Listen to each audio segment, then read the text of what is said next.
Olá, me chamo Michael, sou do curso de Fisioterapia e faço parte da equipe do marketing da Liga de Neuroreabilitação da UFSP. E hoje vou falar sobre os efeitos do envelhecimento sobre o sistema nervoso.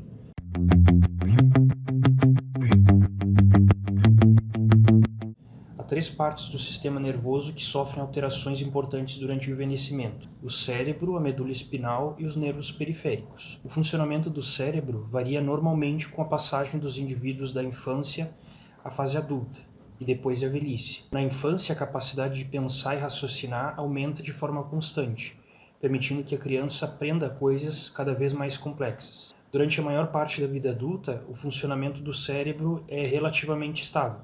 Já depois de uma determinada idade, que varia de acordo com a pessoa, o funcionamento do cérebro diminui. E aspectos distintos do funcionamento do cérebro são afetados em ocasiões diferentes.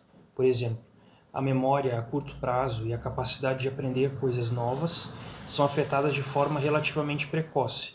As habilidades verbais, incluindo vocabulário e uso das palavras, podem começar a decair por volta dos 70 anos de idade. O desempenho intelectual, que é a capacidade de processar informações independentemente da velocidade, é geralmente mantido até pelo menos 80 anos de idade na ausência de problemas neurológicos ou vasculares subjacentes. O tempo de reação e de rendimento ele pode ser mais demorado, porque o cérebro ele processa os impulsos com maior lentidão.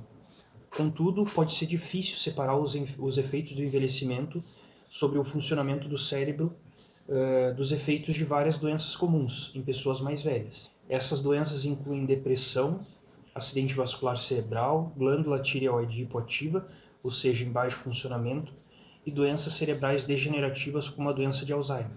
Com o envelhecimento, o número de células nervosas no cérebro tende a diminuir, embora a perda varie muito em cada caso, dependendo da saúde da pessoa. Além disso, as células nervosas remanescentes, aquelas que ficam durante o envelhecimento, funcionam de forma inferior também. Contudo, o cérebro tem certas características que ajudam a compensar essas perdas. A primeira é a redundância. O cérebro tem mais células do que precisa para funcionar normalmente. A redundância também ajuda a compensar a perda de células nervosas, resultante do envelhecimento ou de doenças. A segunda característica são as formações de novas conexões, quando o cérebro compensa ativamente a redução de células nervosas relacionada à idade, formando novas conexões entre as células nervosas que ficam. E a terceira é a produção de novas células nervosas. Algumas áreas do cérebro podem produzir novas células nervosas, especialmente após uma lesão cerebral ou um acidente vascular cerebral. Essas áreas incluem o hipocampo, que é a parte responsável pela memória, e os gânglios basais, que coordenam e suavizam os movimentos. Assim, as pessoas que tiveram uma lesão cerebral ou um acidente vascular cerebral podem às vezes aprender novas habilidades, como ocorre durante a fisioterapia e a terapia ocupacional.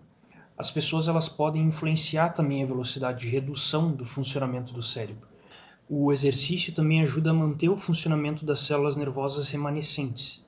Por outro lado, beber 2 ou mais copos de bebida alcoólica por dia pode acelerar o declínio do funcionamento do cérebro. E um outro fato é que, à medida que se envelhece, a irrigação sanguínea do cérebro diminui em média 20%. A segunda parte afetada é a medula espinal. Conforme a pessoa envelhece, os discos entre os ossos eles se tornam mais duros e quebradiços, e as partes das vértebras elas podem crescer excessivamente. Como resultado, os discos perdem a sua capacidade de amortecer. Por isso é colocada mais pressão sobre a medula espinal e as ramificações nos nervos que emergem dela. A pressão elevada pode causar lesões nas fibras nervosas no ponto em que elas se ligam na medula espinal. Essas lesões elas podem resultar em diminuição sensorial e até diminuição da força e do equilíbrio. E a terceira parte do sistema nervoso que sofre modificações são os nervos periféricos. Com o envelhecimento, eles podem conduzir os impulsos mais lentamente, resultando em diminuição sensorial, tendo reflexos mais lentos e até certa falta de coordenação. A condução nervosa pode diminuir porque as bainhas de mielina em torno dos nervos se degeneram. As bainhas de mielina são camadas que isolam os nervos e regulam a velocidade de condução dos impulsos. Essa degeneração também ocorre porque conforme as pessoas envelhecem, o fluxo sanguíneo diminui, ocorre crescimento excessivo dos ossos próximos e a maior pressão sobre os nervos, ou ambos. A resposta do sistema nervoso periférico à lesão também é reduzida. Quando o axônio de um nervo periférico em pessoa jovem sofre uma lesão, o nervo consegue se recuperar desde que o corpo celular, que fica na medula espinal ou próximo a ela, não tenha sido danificado.